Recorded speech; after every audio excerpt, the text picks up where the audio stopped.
They called humans fragile, soft, emotional. But when a Zarn brute slapped a woman across the floor in a distant colony station, the room went silent, not from fear of the violence, but from what would come next. Because the one who saw it wasn't just anyone.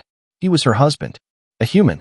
And humans don't take well to watching the ones they love get hurt, especially not when she was everything to him. The Zarn had seconds to realize his mistake, and the rest of the galaxy would remember what happened next as a warning. Never touch what a human loves. Station Ardent 9 was meant to be a symbol of unity. Built on the edge of Zarn territory, it hosted dozens of species, each coexisting in fragile peace. Trade, research, diplomacy, all conducted under one vast roof of shining alloy and shared ambition. Among the crowd was Mira, small, copper-skinned, and warm-eyed.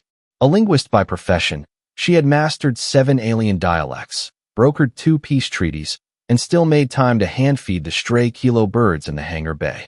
To most, she was just a human. Kind, careful, sometimes too soft. But to Commander Herrick of the Zarn Imperium, she was an irritation. The Zarn were enormous, reptilian creatures, armor-plated skin, tusks from their jaws, and a proud warrior culture that viewed words as weakness.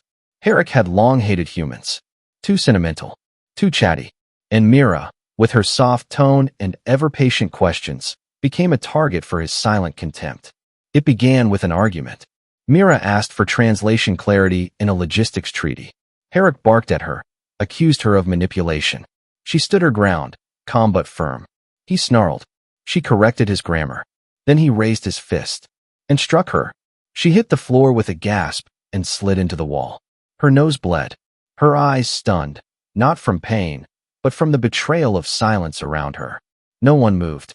Not the Jalari traders, not the station guards. Because no one wanted war.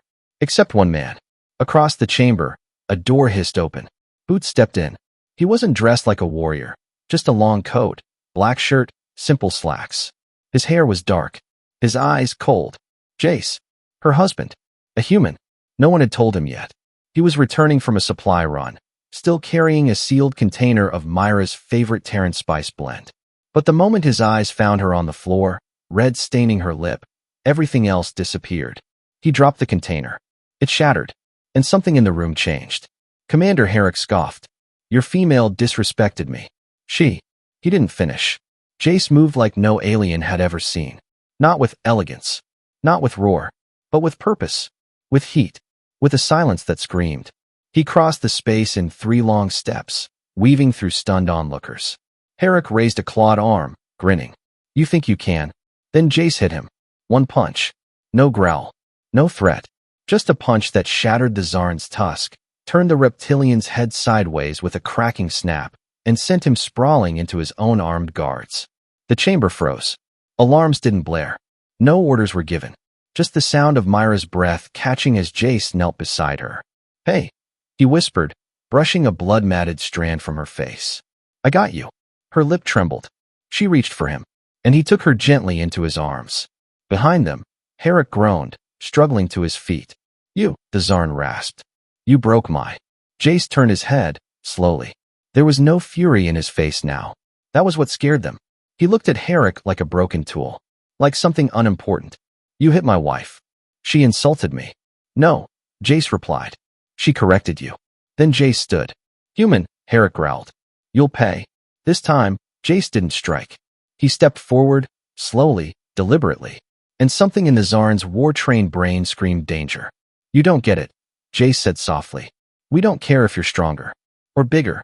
You can have your empires. Your fleets. But when you hurt someone we love. He took another step. That's the line. Guards began to raise their weapons.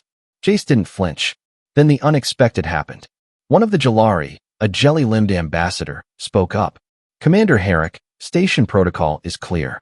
Violence without imminent threat is punishable under interspecies law.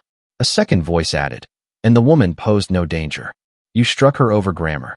Someone laughed nervously. Herrick's gaze darted around. He realized, for the first time, that the others weren't on his side. Jace gently helped Mira up, cradling her close.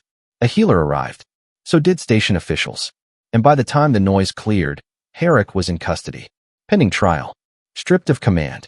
Jay sat beside Mira in the med bay for hours. She held his hand. You didn't have to. He kissed her fingers. I didn't think. I just saw you. She smiled weakly. You know, that punch might have started a war. He smirked.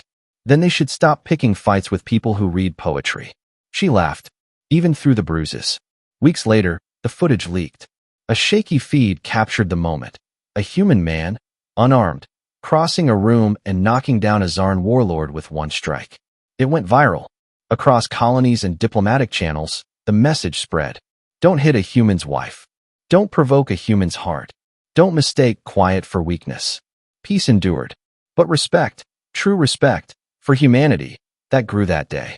And in their quarters on Ardent 9, as snow from the station's artificial weather drifted outside the window, Mira leaned into her husband's chest and whispered, You scared them. I know. You scared me too. He looked down. Sorry. She smiled. Don't be. I married a poet. I just forgot you were a warrior too.